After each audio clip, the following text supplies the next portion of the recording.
Bonjour à tous, on se retrouve aujourd'hui pour une nouvelle vidéo, la première vidéo de 2025. Je ne suis pas venue sur YouTube depuis le début d'année parce que je ressentais moins l'envie, moins d'inspiration, moins envie de m'exposer. J'avais envie quand même de partager avec vous les dernières trouvailles que j'avais réalisées en seconde main, afin de montrer aussi que c'est possible de s'habiller un peu autrement sans forcément céder à acheter du neuf de tendance et faire du neuf avec du vieux, voilà, pour pouvoir mixer ces pièces de dressing et se créer son propre style vestimentaire aussi, même si on est, tous et toutes, bien sûr influencés par ce qu'on voit au quotidien, que ce soit dans la rue ou, sur les réseaux sociaux.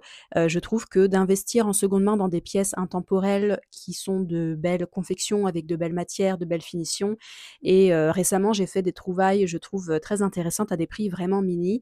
C'est assez rare, de dépenser peut-être plus de 30 € dans une pièce, sauf quand ce sont des marques qui sont assez réputés et qu'on trouve vraiment, neufs à partir de 300, 400, 500 €. Voilà, donc on va commencer tout de suite et je vais pas forcément faire d'essayage en direct parce que c'est pas trop mon truc, mais je voulais quand même vous montrer, vous ferez une idée vous-même de ces pièces qui sont, à mon sens, assez intéressantes et assez iconiques, pour certaines.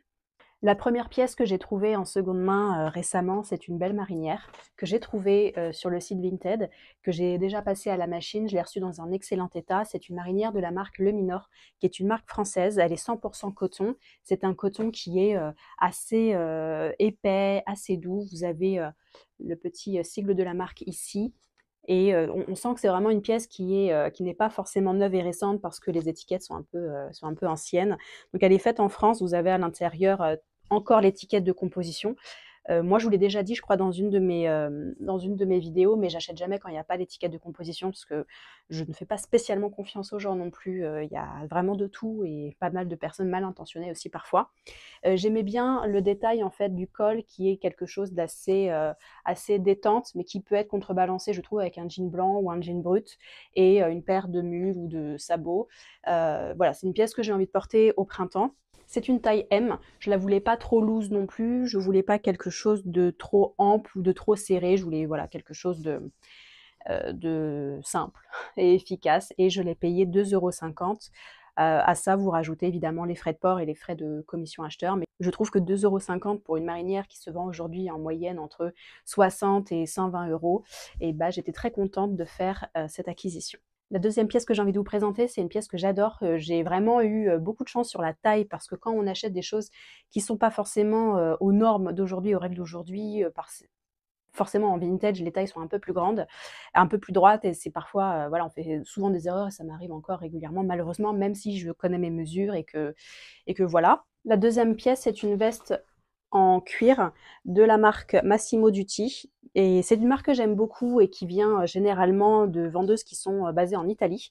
C'est une marque qui est assez intemporelle, assez élégante et on trouve des coupes droites, pas trop près du corps et bien taillées, je trouve. Donc voilà, c'était une veste qui payait pas forcément de mine sur l'annonce. J'ai craqué sur la couleur parce que je cherchais un marron un peu foncé en brun chocolat. C'est quelque chose qu'on voit beaucoup sur les réseaux, mais je trouve que c'est une teinte que j'aime moi déjà personnellement et qui me va plutôt bien. Et je cherchais une veste qui ne soit pas trop courte, qui ne fasse pas blouson, qui soit pas mastoc. Et je trouve que c'est assez difficile de trouver des blousons en cuir qui épaississent pas trop la silhouette et qui ne fassent pas trop masculin. J'ai déjà récupéré un blouson en cuir un peu motard, un peu aviateur, qui est un blouson pour homme, qui me va, qui est légèrement grand, mais je trouve que tout de suite ça donne une allure, un style un peu trop rock et j'ai du mal un peu à l'assumer. Ou alors je contrebalance, vous voyez, avec une grosse écharpe en laine ou en cachemire dans les tons crème, ça adoucit un peu ça et ça permet d'alléger un peu le look. Celle-ci, j'aimais beaucoup le col, j'aime beaucoup la longueur de la veste. Alors moi, je fais 1,62 m, donc je suis pas mini, mais je suis pas une géante non plus.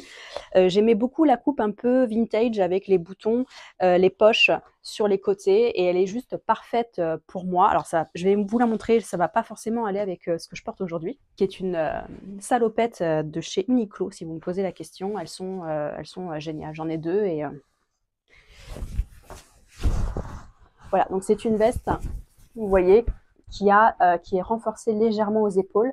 Moi, je déteste les vestes qui ne sont pas structurées. C'est vraiment, moi, ça m'alourdit totalement. Surtout, voilà, j'avais vraiment du poids en trop. Je trouve que ça arrondissait ma silhouette et j'aimais pas. Je suis vraiment team épaulette pour les blazers et ce genre de veste. Et là, pour vous montrer, vous voyez, elle descend parfaitement. Je ne porte jamais de choses qui arrivent au-dessus des fesses. C'est vraiment pas trop mon truc. Au niveau des manches, elle est juste parfaite. Les poches sont parfaites. J'ai pas vocation à la fermer non plus. Mais je trouve que pour le printemps ou cet automne, avec une écharpe orange, une écharpe rouge, elle va avec tout et surtout la couleur, elle est canon. Et cette veste, j'ai dû la payer, je crois, 25 €. Voilà, donc elle est en parfait état. Elle a vécu un petit peu parce qu'elle n'est pas neuve, mais honnêtement, elle est juste incroyable. Et c'était, je trouve, ma plus belle découverte de ces derniers mois. Et j'ai vraiment hâte que le soleil revienne pour pouvoir en profiter davantage. Ensuite, vous avez peut-être vu cette tendance qui ressort aujourd'hui de s'entourer de foulards en soie. Moi, j'ai tendance à les collectionner un peu. J'ai fait un énorme tri il n'y a pas si longtemps que ça de toutes mes écharpes et j'ai gardé vraiment que ce qui me tenait chaud et que j'aimais porter au quotidien. J'ai aussi racheté certains basiques, c'est-à-dire des couleurs plutôt sobres, mais avec des couleurs qui peuvent permettre de changer un peu la tenue. Et dès que je vais dans un endroit, dans une ville que je ne connais pas, j'adore aller dans les friperies, découvrir un peu les trésors cachés. Et j'aime bien ramener en souvenir un petit foulard en soie, qui sont généralement à des prix vraiment très abordables et avec du 100% soie, ce qui vaut une fortune aussi aujourd'hui. Je vais vous montrer celui-ci que j'ai chiné en Italie, qui est du 100% soie. C'est un format que j'avais pas non plus parce que c'est un format rectangle classique d'écharpe. On peut vraiment beaucoup le manipuler et le mettre dans tous les sens. Et je cherchais une teinte euh, que je n'avais pas. C'est-à-dire que maintenant, je n'achète plus si j'ai déjà ça à la maison. En l'occurrence, le ton violine prune, un peu légèrement baroque, je ne possédais pas ces couleurs-là. Donc j'ai craqué pour celui-ci. Et vous voyez, la fluidité, c'est superbe. Et moi, j'aime beaucoup les porter en fait en cravate. Je vous le montre vraiment très vite fait. J'ai mon micro, donc je ne vais pas trop me pencher sur la question. Vous avez plein de tutos pour faire des nœuds et je coince en fait les extrémités dans une bague un peu fantaisie pour pas avoir peur de la perdre en permanence, mais des grosses bagues un peu baroques. Et je trouve que ça finit bien une tenue, surtout si vous avez une tenue classique, ça permet d'ajouter un petit grain de fantaisie et d'élégance, à mon sens, ce n'est que mon avis. Donc voilà, ça c'est vraiment des choses que vous pouvez aller chiner. Vous les passez à la machine en rentrant, il n'y a pas de problème, ils sont super éteints. C'est souvent des marques qu'on ne connaît pas, mais voilà, vous avez plein de techniques aussi pour reconnaître de la soie. Et clairement, pour moins de 20 €, vous avez des carrés, vous avez toutes sortes de formats qui peuvent vous plaire et vous voyez la longueur de celle-ci, je crois qu'elle valait moins de 20 € et honnêtement, elle était en état super nickel. Donc je trouve que ça vaut vraiment le coup quand vous allez quelque part. Si vous avez envie de faire du shopping, allez regarder un peu les friperies parce qu'il y a des friperies, on dirait carrément des magasins neufs tellement c'est bien agencé, c'est propre, tout ne ressemble pas aux amas que certains ont en tête. Et je pense que l'image, il faut qu'elle évolue un petit peu de ce côté-là. J'ai deux pièces à vous présenter que j'ai eues très récemment. Je les ai trouvées en ressourcerie. Alors ça, j'en ai parlé plein de fois sur mon Instagram, j'en parle un peu moins parce que j'y vais vraiment beaucoup moins, mais je trouve encore quand on y va de temps en temps qu'on peut faire de belles trouvailles si on a des choses particulières qu'on recherche. Moi, je suis en train de refaire un peu mon dressing printemps, tout doucement vraiment parce que je suis toujours dans un parcours de perte de poids, j'en ai aussi suffisamment parlé. Je me cherche aussi un peu, qu'est-ce que j'ai envie de porter au quotidien, quelles pièces sont susceptibles de me rendre élégante. Enfin bon, bref, c'est tout un cheminement. J'ai pas envie d'acheter n'importe quoi, et encore moins du neuf. Donc en ressourcerie, j'ai fait vraiment de belles trouvailles et je suis très contente.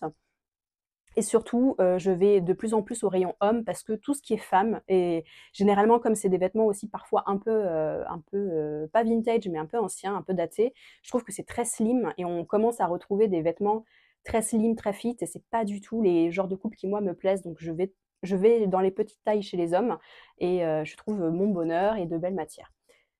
Bref, j'ai trouvé ce polo Lacoste qui était posé dans un coin. C'est un polo qui coûtait 6 €. J'ai fait la vérification pour savoir reconnaître le faux du vrai parce qu'il y a énormément de contrefaçons sur cette marque et notamment sur ce modèle. C'est un modèle qui est très ancien. C'était une taille M, donc c'est un petit M, c'est pas non plus le truc hyper loose. Je ne sais pas du tout si c'est un modèle pour homme ou femme, je pense que c'est plutôt homme. Il est en super état. Bon, il a été un peu porté, mais honnêtement, je pense que je l'ai déjà lavé, mais je vais lui mettre un coup de percarbonate pour lui rendre un peu un blanc un peu plus vivace. Il est juste super. Je ne possédais pas du tout de polo. Je crois que j'en ai jamais porté de ma vie. Je pense que pour ce printemps et cet été, ça peut être très sympa et vraiment pour 6 €, voilà, je me suis dit, que c'était, bah, une pièce qui était pour moi, en fait. Voilà, c'est un intemporel, un inclassable. Je pense que, il est tout à fait mixte, donc on peut aussi se l'échanger. Ce qui est pas mal, les boutons sont en nacre. Le petit crocodile est, tout mignon, il a pas l'air si féroce que ça et les manches sont pas trop, non plus, les manches courtes sont pas trop proches du corps, donc ça donne un effet quand même un peu cadré et pas, hop, juste les bras emprisonnés dedans. Voilà, donc ça, c'était vraiment le genre de petite trouvaille, quand on a de la chance, on peut tomber rapidement dessus et heu et puis c'est bien, ça rejoint votre garde-robe. Le même jour, c'était une trouvaille également chez les hommes dans le rayon des chemises. J'étais partie sur l'idée, de tenue, de look avec une chemise bleue à rayures, bleu clair et j'avais revendu les miennes parce qu'elles étaient, vraiment 2 à 3 fois trop grandes. J'aime bien l'effet loose, mais je trouve que parfois quand ce n'est pas une belle matière, par exemple, j'avais des chemises Zara et il y avait pas de forme, il y avait pas de tenue, donc du coup, ça faisait juste trop grand. C'était pas, pour moi, on pouvait pas la rendre plus sexy ou plus élégante en la ceinturant parce que la matière faisait que c'était trop fluide. Bref, ce n'est qu'un avis personnel encore une fois et du coup, bah, comme je les ai revendus, je me suis dit: «Je vais essayer de regarder, au petit bonheur la chance s'il y en avait pas de disponibles» et au rayon homme, je suis tombée sur celle-ci. Elle coûtait 3 € pièce. C'est une chemise de la marque Uniqlo 100 coton. Donc c'est un modèle pour homme qui était dans la gamme Slim Fit et elle est, 100 coton. Alors il faut que je la passe à la défroisseuse, je l'ai déjà, lavée. Mais elle a de très belles finitions et elle est vraiment pas trop proche du corps pour moi. Je peux la porter fermée ou ouverte sur un petit t-shirt blanc et voilà, pour ce printemps, je veux dire pour 3 €, c'est vraiment une tenue qu'on peut, ajuster, qu'on peut réinventer, qu'on peut garder. Également, on peut échanger, avec son homme si on en a envie et je crois que le prix de cette chemise, elle vaut, neuve à peu près 39,90 € et je l'ai pour 3 € et le polo Lacoste, les prix actuels sont de 110 € neuf à peu près. Idem pour la marinière qui est derrière moi, le prix de vente aujourd'hui sur, le site Luminor, je crois que c'est 95 €. Donc je pense que pour moins de 15 €, j'ai, même pas, un tiers, du prix et c'est, voilà, j'ai 3 vêtements qui sont en excellent état, que je vais, vraiment chouchouter pour leur donner un petit peu une nouvelle jeunesse et voilà et j'ai envie de dire, c'est sûr que quand on s'ennuie, on a tendance à aller vouloir faire, du shopping. En tout cas, pour certaines personnes, on a envie d'aller se détendre et d'acheter, trouver des fringues. Mais aujourd'hui, je m'amuse beaucoup plus à aller en friperie parce que c'est des choses qu'on ne retrouvera pas forcément ailleurs et on peut tout à fait, reproduire des tendances avec des pièces qui sont, bah, qui ont été portées. Alors après, je sais qu'il y a plein de gens qui sont bloqués sur le fait que ça a été porté. Voilà, bon, chacune son truc. Ensuite, vous m'excuserez, je ne l'ai pas encore passé à la défroisseuse. Je voulais quand même vous la montrer parce que, c'est un achat que j'ai fait il y a plusieurs mois maintenant, que je n'ai pas encore porté parce que j'attends le printemps. C'est une blouse, de la marque Figaret, Figaret Paris et Figaret Femme. C'est une taille S que j'ai, vraiment, trouvée pour, pas cher, moins de 20 € il me semble. Elle est 100 coton et elle est dans un coton qui est hyper léger. On dirait presque de la popeline, c'est hyper léger, c'est pas transparent. Je pense que ça se tient bien et j'avais vu, plusieurs fois cette blouse portée dans d'autres annonces et à chaque fois la blouse, elle était vendue 30 €, 50 €, 60 € et un jour je suis tombée sur une annonce où la personne l'avait mise à 15 € il me semble et j'ai dû l'avoir pour 12 €. C'est l'ancienne étiquette de la maison Figaret qui fait fureur actuellement pour les chemises. Je vous conseille d'ailleurs d'aller voir si vous aimez cette marque de chemise. Vous avez, plein de chemises, plein de blouses, plein de hauts un peu original, un peu, printanier et élégant à des prix vraiment inférieurs à 20 €, inférieurs à 10 € et j'aimais beaucoup cette, blouse-là parce qu'elle avait des manches légèrement en ballon qui sont refermées un peu sur l'avant-bras, parce que ce sont des manches, un peu moins de 3/4 je dirais. C'est la beauté de cette blouse, c'est qu'elle se ferme sur le côté avec un joli nœud et donc c'est vraiment, très, très, très, sympa pour le printemps-été. Elle a de légères rayures, je ne sais pas si vous allez voir et la matière, bon ça fait un peu ASMR mais c'est super agréable. Donc c'est quelque chose de très léger qui se mixte, vous voyez, dans un panel, un camailleux de bleu, de blanc et j'aime beaucoup parce que c'est vraiment le genre de choses qui est intemporel, qui va faire plusieurs saisons, qu'on peut porter du printemps jusqu'à l'automne en fonction des blazers ou des vestes qu'on va lui ajouter, des pantalons. Ça peut être autant une tenue de bureau qu'une tenue pour aller se balader au marché. Ça fait un peu cliché, mais c'est ça, c'est pouvoir en fait interchanger des pièces et ne pas se dire: «Bon bah, voilà, pour le printemps, je vais les mettre à la cave parce que c'est uniquement des tenues de plage». Ça, j'ai un peu de mal avec ça. Mes kimonos, c'est vrai que j'aime bien les porter à la plage et les porter aussi pour dormir, ça se lave donc voilà, j'aime pas vraiment les pièces qui n'ont qu'une seule utilité, je trouve ça dommage et je trouve que ces nuances de bleu comme la chemise que je vous ai montrée ou la marinière, s'accommodera très bien avec un des sacs, que je possède de Dragon Diffusion, que j'avais aussi acheté en seconde main, qui est orange et je vais vous le montrer. Je crois que je vous l'avais pas montré dans dans mes derniers achats. Voilà, qui se porte avec ce sac-là, qui est un sac seau orange que j'avais vraiment, j'étais tombée en amour pour ce sac l'année dernière. Je le trouvais hyper original et c'est vrai que j'ai du mal à porter de la couleur vive ces derniers mois, voire ces dernières années, mais je trouve qu'avec un accessoire, ça va très bien aussi avec la tenue que je porte aujourd'hui. J'adore l'association du bleu clair avec le orange, surtout que c'est un orange qui n'est pas fluo, il ressort un peu plus vif qu'il n'est à la caméra. C'est un orange un peu doux, en cuir tressé, vous voyez, il est très doux, très estival et il a une grande contenance interne. Moi, personnellement, c'est vrai que je ne peux plus voir les sacs Dragon Diffusion. Je trouve qu'on les a beaucoup trop vus. Je les ai vus en magasin, j'ai pas du tout aimé la matière. J'ai trouvé que ça faisait pas très qualitatif. Euh, et en fait, quand j'ai eu celui-ci qui avait déjà été un peu porté, il était en excellent état, hein, vous voyez, il est vraiment tout neuf. Je me suis dit que le orange, c'était plus, je sais pas, ça me correspondait peut-être un peu plus. Donc il se ferme en fait, vous voyez, avec un pochon qu'on peut retirer pour le protéger et vous avez la petite médaille de Saint-Christophe à l'intérieur, voilà. Donc il a été un peu porté, vous voyez, il est un petit peu noirci ici, mais je vais avant de le ressortir pour cette saison, je vais lui passer un petit coup d'hydratation et voilà. Et je trouve que ça va très bien. C'est pas un sac forcément qu'on va porter à l'épaule, même si on peut. Moi, j'aime bien le porter à l'avant-bras. Et j'aime bien ce côté, bon là, ça va pas du tout avec ce haut, mais intemporel et avoir un sac un petit peu plus, je sais pas, un peu plus peps, parce que c'est vraiment l'accessoire que moi je préfère, le sac à main. Et même si je suis attachée au sac que je porte tous les jours actuellement, j'ai vraiment du mal à le laisser de côté. J'aime bien interchanger voilà, selon les saisons pour avoir une petite touche vitaminée en plus. Voilà, c'est tout pour cette vidéo, c'est déjà pas mal. Je voulais revenir avec une vidéo un peu moins prise de tête, un peu moins sérieuse et un peu plus futile pour vous présenter tout ce que j'ai pu trouver ces derniers mois en seconde main. Vous avez vu qu'on peut faire autant des marques premium comme Mister K ou Dragon Diffusion en seconde main, et puis des belles marques comme Figare, et puis le Minor à moins de 5 euros. Voilà, une marinière à 2,50 €, je pense que même en friperie, j'aurais du mal à trouver ça, cette qualité-là.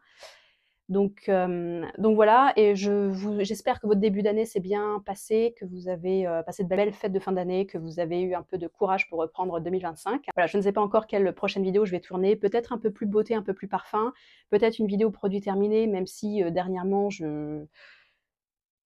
j'étais plus partie sur des contenus type réflexion, mais ça m'amuse un peu moins en ce moment. Je pense que ça va revenir parce que j'ai beaucoup de choses à dire. Beaucoup de choses se sont passées, on va dire, à l'intérieur, et ça m'inspire toujours des sujets de vidéos un peu courts. En attendant, prenez soin de vous et je vous dis à bientôt. Ciao!